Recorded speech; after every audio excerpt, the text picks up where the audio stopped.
questions? Oh, straight. Lady in the back. My God. I can ask you a question because you generally talked about your experience, but the question that I want to find out about is mental health and fashion hoard buying. Fashion hoard buying. What I mean by hoarding, what I mean is people who are mentally unstable and they are hoarding and buying loads of stuff. And why I'm saying that comment is because I have an older sister who has schizophrenia, and she would get into debt. And that when she would be becoming unstable, she would not stop buying. Yeah, so she would buy it off the internet. And I've never ever seen any research. Now we had to stand up for her and actually get her that she had to be taken off her credit cards.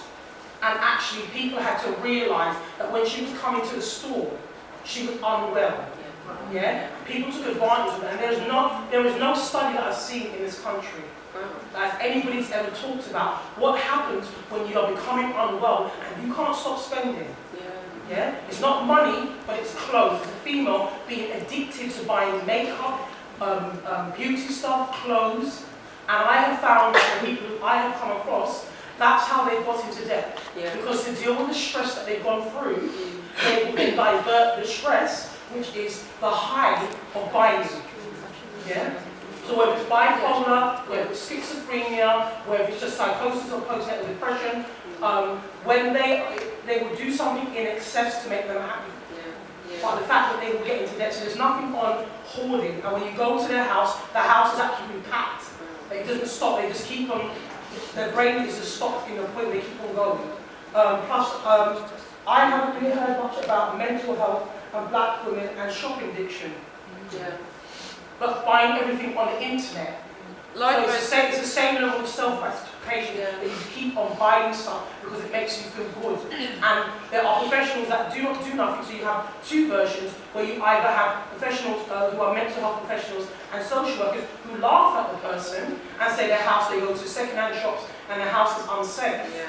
Or you have the other version of people who just say, well, it's nothing to do with us. But this is the thing, isn't it? And what I was saying at the beginning is that actually there is no research. And that's the problem, is that the mental health profession don't understand because the research isn't being done, because people aren't trying to find out. They don't come across as interested. So in fact, there is an opening for that kind of research. But I would think also that the addiction, not being a mental health professional myself, it's about being an addict. And what she's done is she's chosen fashion. What I'm saying is the person was not an addict, it's part of their mental health. That is the crutch that they actually do, they keep on buying. And what I've actually found is, because I used to be a member at a disabled black day centre, there is a discrimination from social services as being black to recognise that you are different and that you need a different level of support than a European or an Asian person. Can I ask how she's getting help now? She's getting help because the family insisted and trampled over the professionals and said you have to make sure this person's on medication. But when they were unwell, it was a nightmare because it was a situation where it's almost as if they wanted this person to self-destruct and have as much debt as possible. And when it happens afterwards, the professionals will say, well, the person knew what they were doing. No, you can't have it two-way. If the person's unwell and you deem that they are unwell, you have to support them and get them the correct medication, whether it's to put them involuntary or on a full mental health Act 1997 mental health section. If the person's sick, you can't leave them to self-destruct and go to bankruptcy. You're right. I mean, as you know, I'm not a mental health professional and I don't have an answer for you, but that's an interesting, it would be interesting to find out some more research about that as well, particularly with black women and fashion addiction. I have a question around the psychology of colour. You may or may not be able to answer, but I'm just curious into whether you subscribe to this notion of colours reflecting personalities. But if you've seen the work that I'm talking about. I've seen a little bit of the work. The research around colour is, I'm going to put woolly, vague at best. Okay, which is why I didn't want to fall down on either side, because I didn't want to say, oh, you should wear this. Do you see what I mean? And some people and there is a lot of money to be made actually having your colours read. that kind of thing, and choosing colours that suit you. I think we're all individuals and we have certain association with colours. I never wear navy blue. And the only reason I never wear navy blue is because it was my school uniform colour. That's ridiculous. That's ridiculous, isn't it? You know, I'm drawn towards orange. I love orange. It's an energy-giving colour. I have no idea whether it suits me or not, but I like it. Do you see? So I said, yeah, you have to do what suits you and what feels right for you. But that's about it. I don't have any strong feelings about it either. Yeah. Hi. I don't really want to ask the question, but to like answer yours or maybe not answer it. I'm studying fashion psychology. I'm just a first year student, but one of our tutors said that there hasn't been actual research to prove that colors and moods are associated. So far, whatever people say is just based on speculation. Like, if you know, like around the time La La Land came out, everybody was like, you should wear yellow to be happy.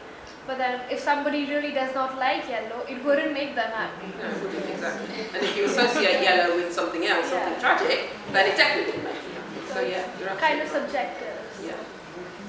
Well, what was your question? What was your question? Yeah. No, I didn't have. You didn't have. Oh, okay.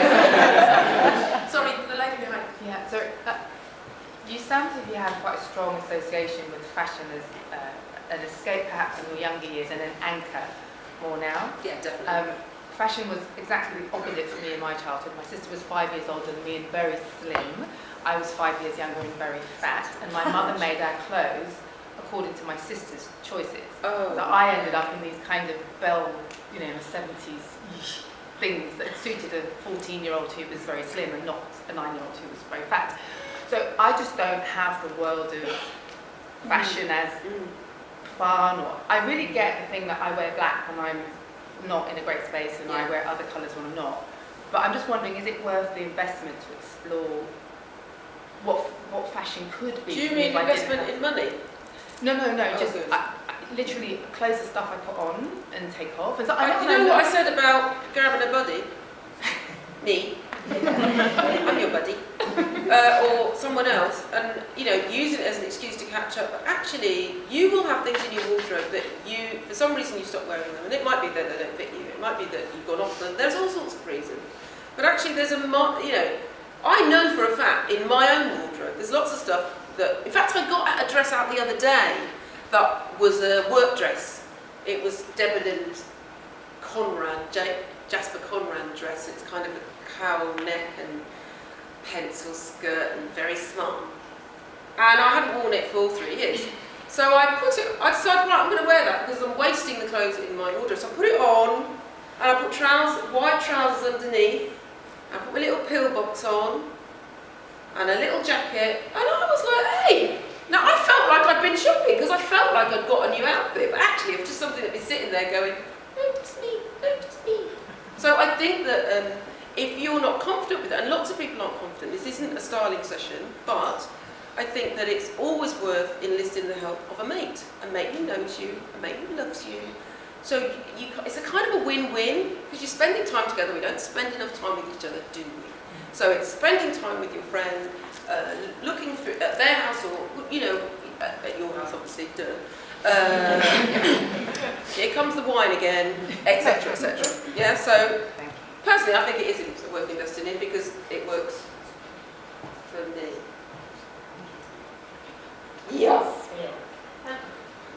I'm really interested in also, taking this research to the next level. Okay. Not a, I'd like to. yeah. What's the kind of journey you've had so far in terms of, obviously the courses available, the institutions available, feedback to what you're doing, Okay. like crossing over into that kind of, from very, very personal space into academic, researchy. Well, How are you finding that? I never, ever wanted to go back to uni. My late aunt Monica, you saw a picture of, she was adamant she wanted me to do an MA. MA in what? MA in education. She's just the Caribbean thing about education. But I had a ball at uni, but I didn't particularly like the work. I was a last minute mini and I got my degree and I left. See what I mean? So when I came to this CIAD and saw Shakayla Bell, and she was talking about fashion psychology, and I was like, I'm sorry, what? That's the first time I've been interested. So I've looked up the MSc and the MA, and I've got the application forms just on my laptop, basically. I find that I'm intimidated by people with letters after their name. No, you're not. Not you. I'm intimidated by the idea of going back to university. I have to get over that. Stop making faces at me, Paulette. It's how I feel. I have to get over that. But I would love to take the research, whatever that research is, wherever it needs to go. As I said, I was overwhelmed by the response, and I'm so pleased that people just want to talk. People just want to talk. You know, black women want a voice, and if I can help them achieve that, it's going to sound really wanky, but then I will do it. Crowdfunding. Okay, let's take the last question from the lady. Let's ask, because I don't actually know. What actually is a fashion psychologist? Right, who's fashion psychologist? Who wants to answer that one? There's a fashion psychologist right at the back. Go for it. Would you like to explain what it is you do? Please, I'm begging you. What is a fashion psychologist? A succinct. Well, gosh. There are two branches. I'm going to have to explain it from a twofold point of view. So they're trust turn up. Yeah. So some people come to fashion psychology from fashion, and they're actually looking at how dress is linked to emotion.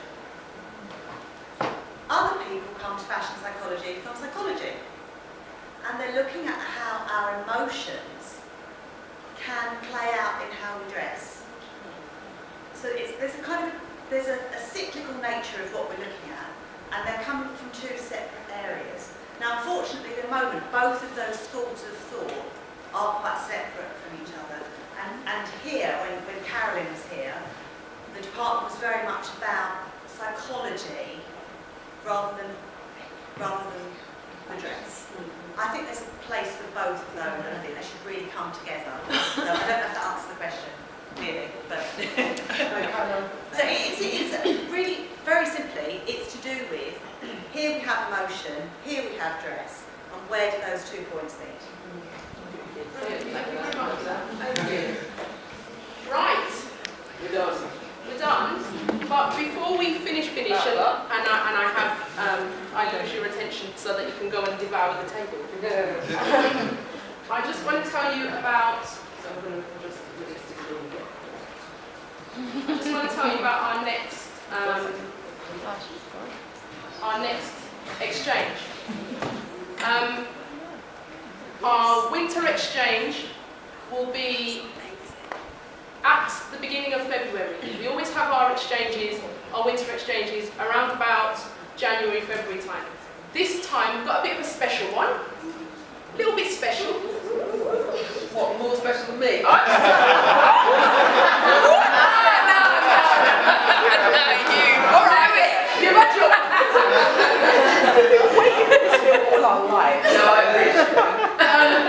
Ruth E. Carter is the costume designer for Black Panther. She was also the costume designer for Amistad, Malcolm X, and various other films that now I've completely gone out of my mind. But she's award-winning. She's incredibly famous and prolific in her work and incredibly talented. And we will be in conversation with her at the beginning of February, alongside Caramel Film Club, run by B. Manzini. So we can see this film directly after we've spoken with Ruth E. Carter. So we will be in conversation with Ruth, and then we will see the film directly after. And that will be at the beginning of February. We don't have an exact date for you yet, because we're still trying to work out the logistics, but just to let you know, this is coming. So, the table is open. Please, ladies and gentlemen, help yourselves.